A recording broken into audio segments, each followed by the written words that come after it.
ويا مساء الفل عليكم يا طيبين. تعالوا النهارده نشوف اكلتنا ايه. هي اكله حلوه جدا وحرشه وجميله قوي قوي قوي. هنجيب كده ورك فرخه او اي كميه فراخ. انا بعمل كده كميه صغيره، عايزين تكتروا براحتكم. غسلته بس طبعا بميه ودقيق وملح وجنزبيل مطحون وليمون لما بقى زي الفل. فرمت بصل برضو الكمية حسب الرغبة، دي بصلاية كبيرة وحطيت عليها تقريبا عصير طماطميتين. تمام كده. هتبلهم بقى بالملح والفلفل والكزبرة الناشفة، وممكن نحط سنة كاري لو بتحبوه، ما بتحبوش خلاص، وكمان نحط بابريكا مدخنة. تمام كده. طيب حطينا كل ده، هنعصر كمان عليهم نص ليمونة او ليمونة كاملة. لو عايزين طعم الليمون يبقى واضح قوي ممكن نعصر ليمونة كاملة. انا هنا حطيت نص ليمونة بس. في حاجة بقى مفاجأة في الفيديو ده، ان الفراخ دي احنا بنعملها كده عشان ما نسلقهاش كفراخ تقليدية. لا، احنا عايزين نعملها فراخ مش تقليدية في الصينية، وجنبها هنعمل بامية. طب هنجيب شوربة البامية منين؟ تعالوا نشوف كده في الفيديو احنا هنطبخ البامية ازاي. انا طبعا كده بدخل بقى التتبيلة في الورك كله، لان هو ما شاء الله كان مليان، فمحتاج تدخل بقى فيه البصل والطماطم. ممكن تسيبوه ساعتين في التلاجة وممكن تعملوه على طول. انا الحقيقة كنت مستعجلة فعملت حطيته على النار على طول. عصرت نص الليمونة اهو، حطيته على النار. هزود له شوية زيت وهبتدي بقى ايه في البامية. البامية طبعا جبت حلة، انا بحب اطبخ الطبيخ في حلة الستانلس. تمام كده. الرز في التeflon. حطيت معلقة صغيرة سمنة. تمام كده. دي سمنة صفرة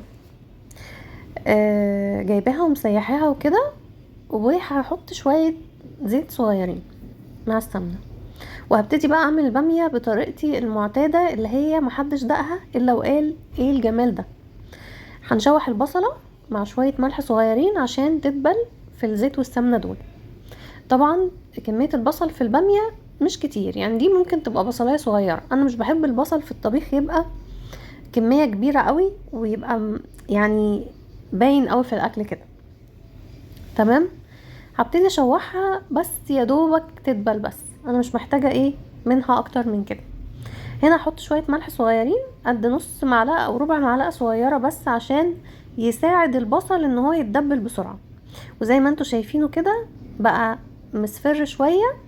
باميتي اهي بغسلها قبل ما اقمعها وبصفيها كويس قوي.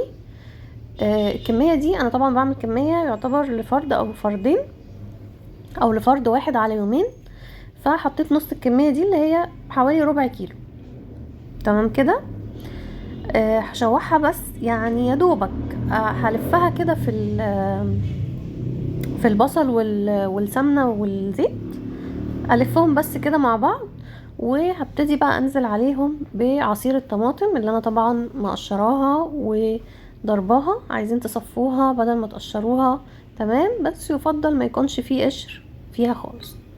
ده النص الليمونة التاني عصرته على البامية. وهحط كمان المكون السري التاني شوية خل. شوية الخل والنص ليمونة دول هيضيعوا بقى اي مزلقة كده موجودة في البامية، وهيخلوها فيها مزازة جميلة. عشان كده انا بقول هي اكلة حرشة، هي فعلا اكلة حرشة وجميلة جدا. بعد ما حطيت الخل والليمون هنزل بقى كده بايه بشوية طماطم حلوين معصورين متقشرين طبعا، او متصفيين، يعني ممكن تضربوها وبعدين تصفوها عادي برضو. وهسيبها بقى الاول كده ايه تتداخل مع بعضها. بعد ما احط شوية فلفل اسود وشوية كزبرة ناشفة. تمام. هتشموا بقى ريحة البامية كده ايه وهي طالعة جميلة. البامية دي بامية الموسم، دي مش بامية فروزن ولا اي حاجة. دي الموسم بتاعها حاليا، والكيلو منها حاليا عامل في اماكن 60 وفي اماكن 65 وفي اماكن 70. اللي انا حطيته دلوقتي ده شوية كزبرة ناشفة بعد الفلفل، وهغطي عليها وهسيبها بقى ايه تاخد وتدي مع بعضها كده مع الطماطم. اول ما احس ان هي بدأت تتسبك الفراخ اهي بعد ما غليت، يعني نزلت ميتها وشربتها تاني، ضفت لها ميه سخنه. ومن هنا بقى هاخد الشوربه بالمغرفه علشان ازودها للباميه بس بعد ما تغلي شويه. فضلت ازود الباميه لحد ما استوت. ودي نتيجه صينيه الفراخ زي ما انتم شايفين كده. طبعا هي الالوان الكاميرا مظلمه الالوان، لكن الالوان كانت زاهيه وجميله قوي، وطبعا الطعم والريحه مش هحكي لكم. انا هنا نورت الفلاش اهو، ده شكل الباميه بعد ما استوت، طبعا تحفه. انا مش بحط توم ومش بحط اللي هي مش بحط تقليه كده زي الملوخيه، بحسها بتبقى تقيله على المعده شويه وبتعمل حموضه ساعات، فانا بعملها كده بالطريقه اللي قلت لكم عليها دي، وبتبقى في منتهى الجمال. لازم تجربوها وفعلا فعلا هتعجبكم، ولو واحده لسه بتتعلم برضو هتلاقي دي اسهل طريقه. واتمنى اكون فدتكم بالفيديو بتاعي، ويكون طريقه الاكله دي كانت سهله وسريعه. طبعا الصينيه دي دخلتها تحت الشوايه علشان الفراخ تاخد اللون ده، ما دهنتهاش باي حاجه ولا اي حاجه خالص، هو ده منها كده فيها. واتمنى يكون الفيديو عجبكم وما كانش طويل عليكم، ولو عجبكم الفيديو ما تنسوش لايك وشير واشتراك في القناه. باي باي.